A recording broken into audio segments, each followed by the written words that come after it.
ULB Podcast. Les podcasts de l'Université libre de Bruxelles. Avant de commencer mes études en histoire, je pensais que pendant 5 ans, j'allais me coltiner des vieux livres, de la poussière et de longues heures à écouter des professeurs qui répètent les mêmes faits depuis 40 ans. Alors on va pas se mentir, il y a des livres et il y a de la poussière, mais étudier l'histoire c'est tellement plus excitant que je me l'étais imaginé. Je m'appelle Marine Vizard et vous écoutez Cherche et Trouve, un podcast qui questionne la façon dont les historiennes et les historiens font de l'histoire. Pour ce tout premier épisode, nous avons le plaisir de recevoir la chercheuse et enseignante en histoire moderne, Marie Kervin. Bonjour Marie Kervin. Bonjour. Vous avez obtenu un doctorat à l'Université libre de Bruxelles en 2016 et après avoir enseigné les temps modernes au Costa Rica, vous êtes revenu en Belgique pour faire de même, ici à l'ULB depuis 2020. Pour petit rappel, les temps modernes, c'est une période de 3 siècles qui va de la fin du XVe siècle à la fin du XVIIIe siècle. Vous êtes spécialisé dans l'étude des espaces frontaliers des Pays-Bas espagnols et de la politique habsbourgeoise à l'époque moderne, ce qui, je pense, peut déjà sembler très très flou pour certains non-initiés parmi nos auditeurs et auditrices. Mais je vous rassure, n'arrêtez pas tout de suite ce podcast. Nous allons justement essayer de donner quelques points de repère pour mieux situer cette période assez complexe de l'histoire, il est vrai, mais surtout expliquer en quoi, en fait, l'étudier est totalement passionnant et comment est-ce qu'on entreprend ce voyage dans le passé. Avant toute chose, on voulait vous remercier d'être notre premier invité. Nous sommes ravis de vous accueillir et nous avons hâte de discuter de tout ça avec vous. Mais merci à vous. Alors, toute première question, on voulait vous demander si étudier l'histoire a toujours été une évidence pour vous et en particulier l'histoire des temps modernes. Alors, une évidence à partir de l'adolescence, je pense, de l'école secondaire. Que contrairement à d'autres disciplines, à d'autres matières, j'ai senti qu'en histoire, il ne s'agissait pas uniquement d'une résolution de problèmes, mais qu'on avait une part de liberté. Et en même temps, une discipline qui était rigoureuse, intellectuellement hyper stimulante. Donc voilà, c'est ça que j'ai apprécié. Donc j'ai pas du tout hésité sur mon choix d'études. Et les temps modernes alors ? J'étais partie sur l'époque contemporaine au départ. J'ai bifurqué vers les temps modernes en bachelier parce que j'ai eu un gros coup de cœur pour le cours d'introduction à l'histoire des temps modernes. J'ai adoré qu'une des caractéristiques de cette période, ça soit l'ouverture sur le monde. J'ai l'impression que c'était la première période pour laquelle on pouvait contempler un monde en ouverture avec des circulations de personnes, une mise en connexion. Et j'ai l'impression que c'était vraiment un champ qui s'ouvrait au propre comme au figuré et qui était hyper stimulant. C'est cette échelle-là qui un peu macro et cette mise en connexion que j'ai trouvée absolument passionnante. Pouvez-vous nous expliquer en quoi cette époque est particulière à ce niveau-là ? Il y a eu pour les temps modernes et à la différence de la période précédente pour le Moyen-Âge, des premières grandes entreprises d'exploration. Alors évidemment des entreprises d'exploration bien avant, enfin voilà, c'est l'histoire de l'humanité aussi, mais disons intercontinentales, de manière beaucoup plus soutenue par des acteurs politiques, par des États, ce qui implique la mise en connexion sans précédent des différents continents et des différents espaces. Ça veut dire une intensification des circulations de personnes, des biens, des entreprises coloniales, une économie qui se mondialise aussi. Donc voilà, c'est une accélération et une intensification dans les échanges qui est caractéristique de cette période. Mais du coup, c'est intéressant parce que un de vos premiers sujets de recherche, si je ne me trompe pas, ça a été justement les populations migrantes, donc qui sont en déplacement, mais plutôt, donc on l'a dit, dans les Pays-Bas espagnols, c'est-à-dire la Belgique actuelle, le Luxembourg et le nord de la France, c'est un peu cette région-là. Et donc, vous êtes intéressé à des espaces particuliers qui sont ces espaces frontaliers. Et les communautés, du coup, qui traverse ces espaces. Comment vous en êtes venu à vous intéresser à ces populations et à ces espaces particuliers ? L'histoire des populations migrantes m'a toujours intéressée. Mais pourquoi ce laboratoire-là ? Parce que je pense que l'espace frontalier, déjà c'est un espace qui est très peu étudié par les historiens et historiennes belges ou même du nord de la France. Alors il faut peut-être situer qu'à ce moment-là, le sud des Pays-Bas méridionaux, donc des Pays-Bas espagnols, qui correspond en gros à la frontière, disons, Nord-Pas-de-Calais actuelle, fait partie d'un ensemble planétaire qui est celui de l'Empire des Habsbourg, les Habsbourg d'Espagne en fait. Donc ça veut dire que c'est un espace qui est sous l'obéissance d'un roi qui se trouve en Castille, à des milliers de kilomètres, qui fait partie d'un ensemble planétaire, ça veut dire qui est régi par ce monarque qui s'occupe aussi de Mexico, de Manille, du Pérou, de Naples, etc. Donc il y a justement cette mise en connexion et cette projection dans ce monde en voie de globalisation des temps modernes dont on parlait plus tôt, et en même temps un laboratoire très localisé et circonscrit, qui est donc celui des Pays-Bas, mais qui se positionne aussi face à la France, qui est pour presque toute la période un ennemi politique, parce que le roi de France et le roi d'Espagne se font la guerre à peu près non-stop. Donc un ennemi politique, un front politique, mais avec des circulations qui habitent cet espace, qui circulent de part et d'autre de cette frontière, parce que justement les limites entre les deux espaces, entre les deux ensembles politiques, ne coïncident pas du tout avec des limites qui sont, par exemple, des limites confessionnelles. Il y a des calvinistes, des catholiques, de part et d'autre, ne coïncident pas du tout avec les limites économiques. Par exemple, l'industrie textile traverse cette frontière qui est hyper poreuse, avec des personnes qui passent du côté français aux Pays-Bas, qui vont aussi en Angleterre, qui passent par les Provinces-Unies. Donc on a une frontière, un espace qui permet, de mesurer, d'apprécier à quel point justement le cadre politique, le cadre juridictionnel, les aspirations des monarques et cette histoire un peu rigide, étatique, en fait est nourrie, traversée, ébranlée par la vie des gens qui font la vie des frontières, qui font la vie aux frontières et qui se revendiquent de l'une ou l'autre appartenance et qui négocient et qui a en fait la capacité de négociation face à ces États en construction. Vous étudiez donc des communautés. Pouvez-vous nous expliquer ce que cela implique ? Alors en fait, il faut déjà comprendre de quelle communauté on parle et déconstruire même la notion de communauté.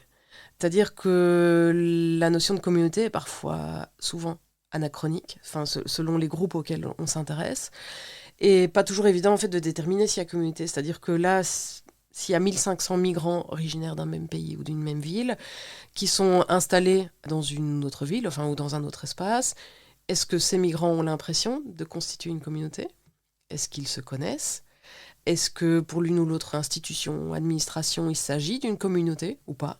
C'est pas si évident. Est-ce qu'ils se désignent comme tels ? Est-ce qu'ils sont désignés comme tels ? Quand, pourquoi, face à qui ? Il y a vraiment une cascade de questions déjà qui jaillit de cette notion de communauté. Parfois, les migrants font effectivement ou se revendiquent effectivement d'une communauté, mais doivent le cacher, le passer sous silence parce que c'est dangereux pour des raisons politiques, religieuses, confessionnelles, etc. Donc, la notion de communauté est parfois difficile à envisager. Est-ce que c'est ces questions-là, du coup, qui guident votre recherche ? Pas tellement. Je travaille plutôt la question des identifications. Elle est intrinsèquement liée, évidemment. Pas des identités. Attention, là, il y a peut-être une nuance à apporter. On essaye, en tout cas, j'essaye de sortir de l'analyse des identités parce que déjà, c'est pas une notion qui est vraiment opératoire. Elle fonctionne pas bien, quoi. Elle est un peu creuse. Déjà, elle est hyper rigide et puis elle est connotée aussi. Et surtout parce que nos identités, elles sont composées de toute une série de facettes et d'éléments. Donc, on parle plutôt d'identification. Ça permet en fait de mettre en lumière l'analyse sociale. Les actions des acteurs, c'est-à-dire pourquoi un individu, un groupe, un ou une migrante, à un moment donné, dans une situation donnée, s'identifie ou est identifié comme tel. Du coup, pour étudier ces objets particuliers de recherche, quel type d'archives mobilisez-vous ? Alors, pour identifier les archives, quand on fait de l'histoire des migrations, déjà, même de manière générale, il ne faut pas nécessairement penser directement en termes de nature d'archives, mais plutôt en termes de producteurs d'archives.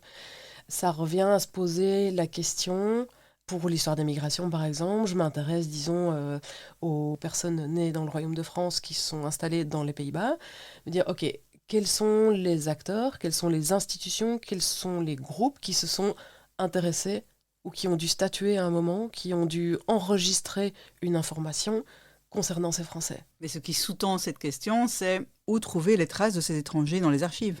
Alors là, c'est l'exercice intellectuel, parce que, évidemment, pour l'époque contemporaine, on penserait, quand on pense à des étrangers, par exemple, on est plutôt dans un registre qui s'inscrit dans l'histoire de l'État-nation.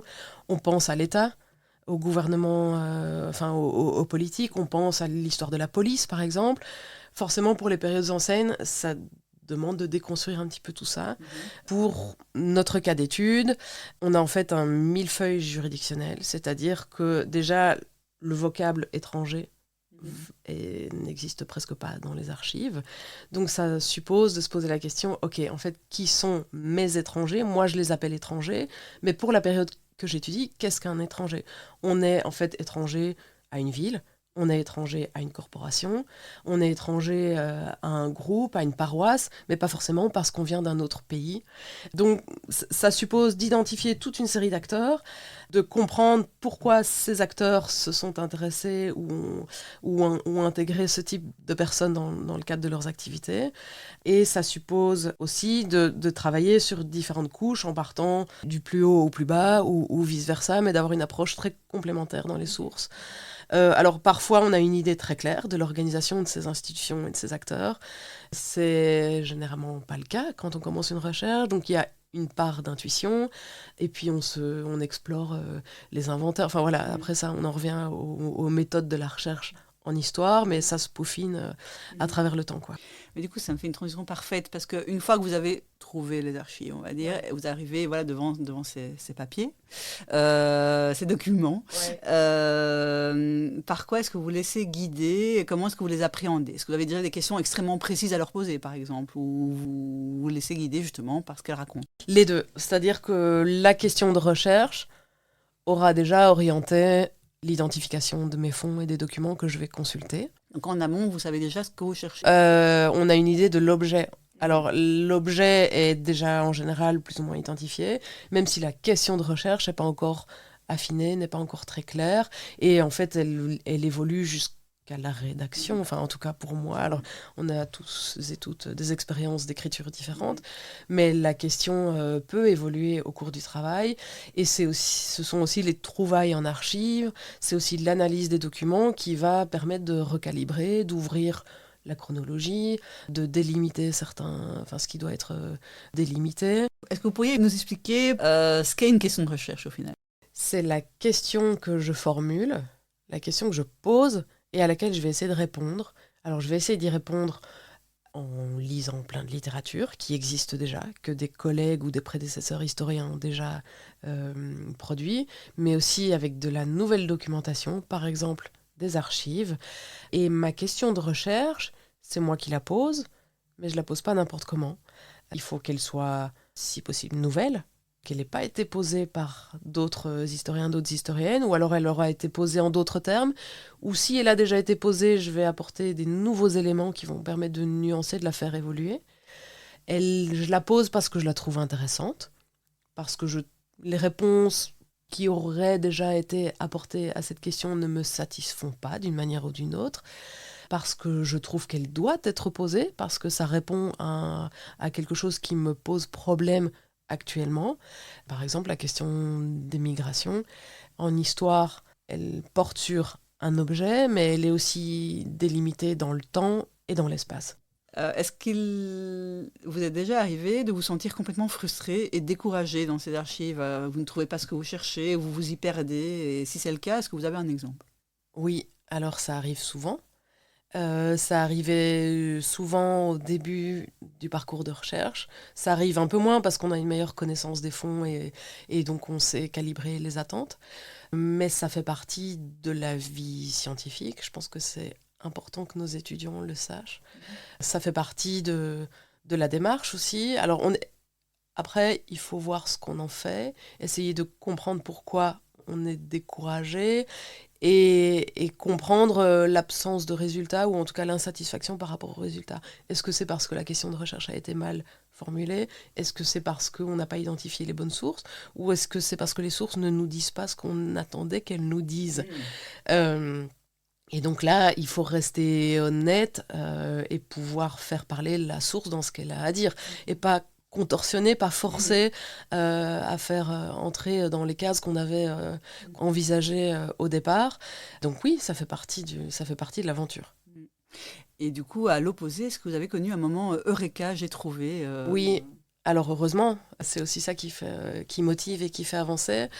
Surtout que pour les temps modernes, on a moins, en tout cas pour le 16e, 17e, on a moins d'archives sérielles comme peuvent les avoir les collègues en contempo. Donc déjà la démarche de recherche, l'exploration est parfois un peu plus compliqué à ce niveau-là, et le traitement des données est aussi différent. Donc, dans cette aventure-là, quand on trouve une pépite, parce que soit on trouve un corpus assez complet, assez conséquent, là on se dit génial, soit parce qu'on a une archive pour laquelle on a l'impression qu'elle dit ce qu'on attendait qu'elle dise, et donc ça vient corroborer une hypothèse de départ, où on se dit super, je vais pouvoir la faire parler, je vais pouvoir en extraire tout ce que je peux, ou parce qu'il y a une surprise.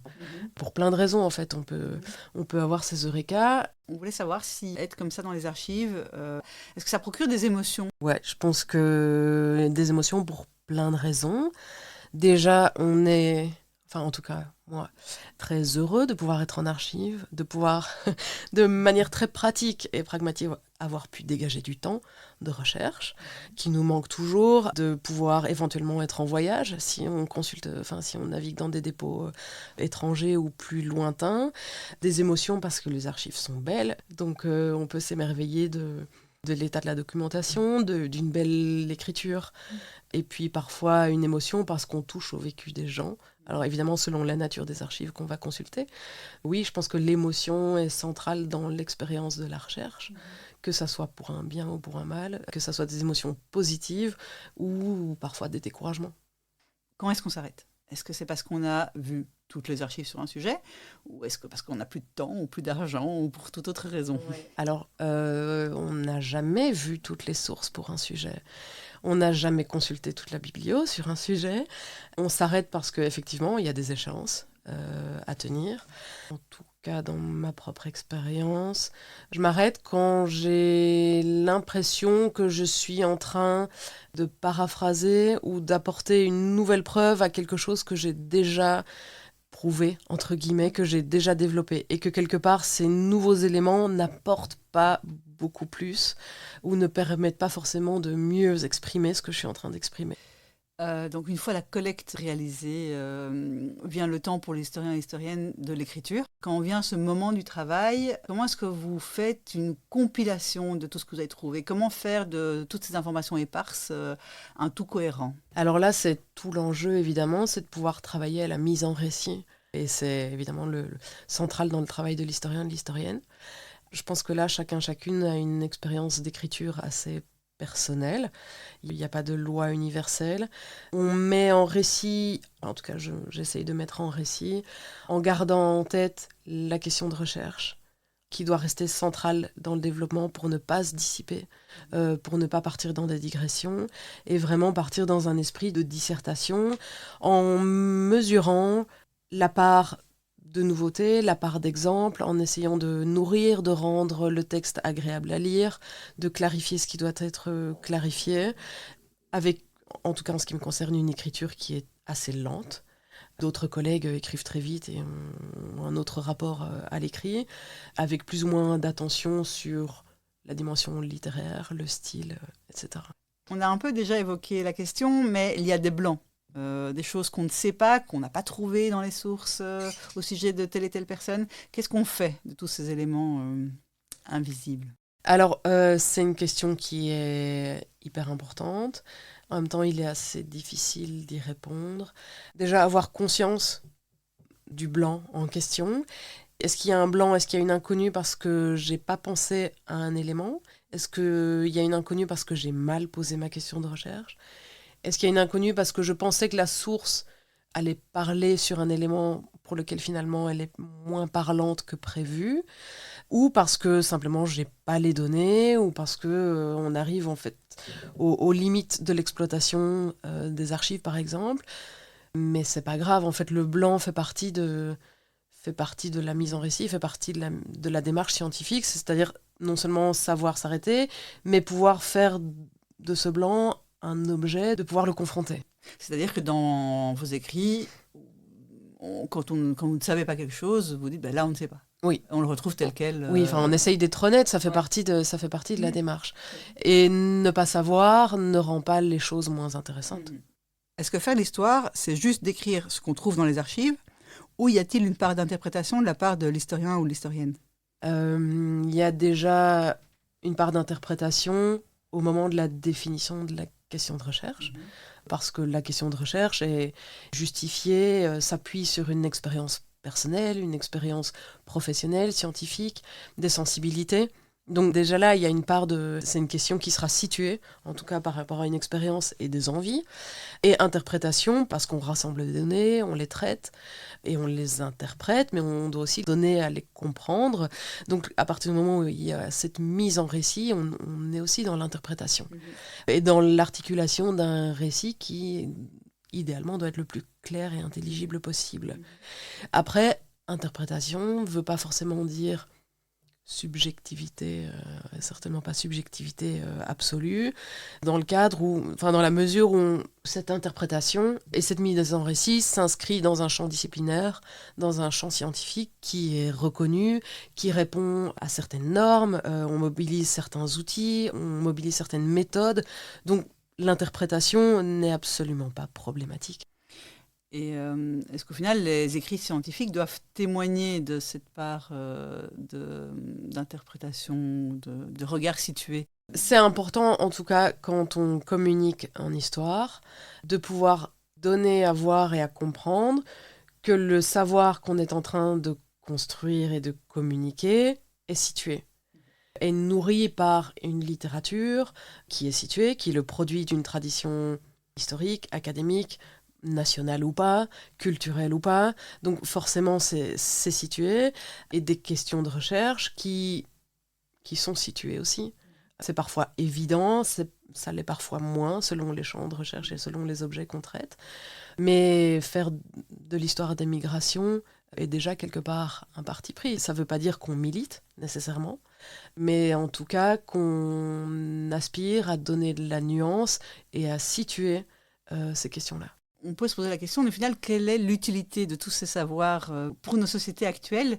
Est-ce qu'on peut faire des parallèles entre les notions de frontières, de migrants, au moment des temps modernes et à celles qu'on a aujourd'hui ?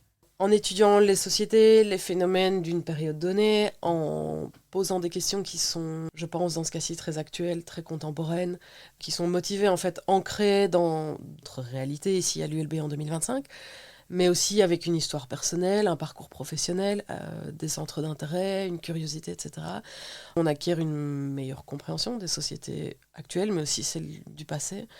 Et donc, en étudiant, disons, la question des migrations pour les temps modernes, ou quelle que soit la période, on prend du recul par rapport aux discours médiatiques, aux discours politiques, aux discours sociétaux, aux idées reçues liées aux migrations, aux étrangers, entre guillemets, à l'État-nation, aux droits des personnes à demeurer, par exemple, sur le territoire.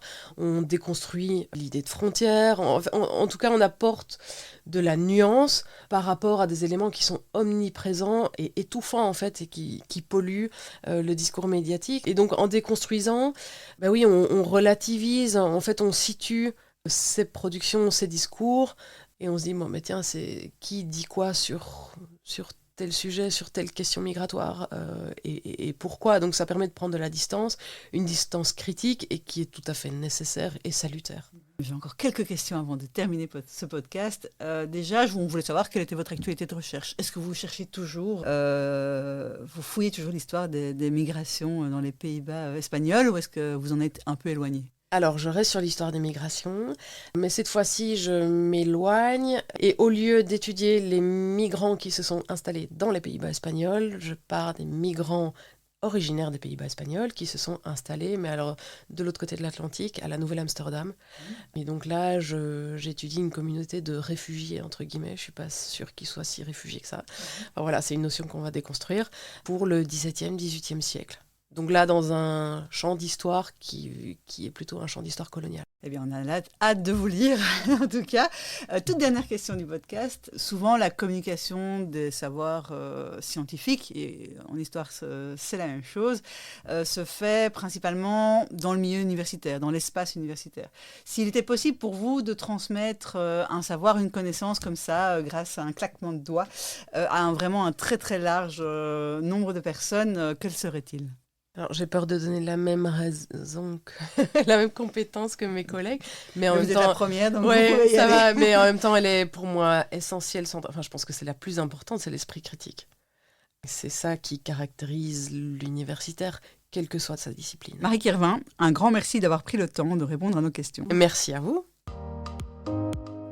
Si vous avez aimé ce podcast, partagez-le à vos proches et donnez-lui 5 étoiles sur les plateformes d'écoute.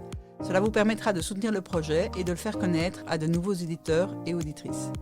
Suivez aussi nos comptes Instagram et TikTok, cherchez Trouve Podcast, et ceux de l'ULB Podcast afin de ne pas manquer de nouveaux épisodes. Merci pour votre écoute et à bientôt. Cherchez Trouve est un podcast créé par Marine Vizard, écriture, montage et production, Laura Verbist, Loca Lopez et Marine Vizard, avec le soutien du LB Podcast.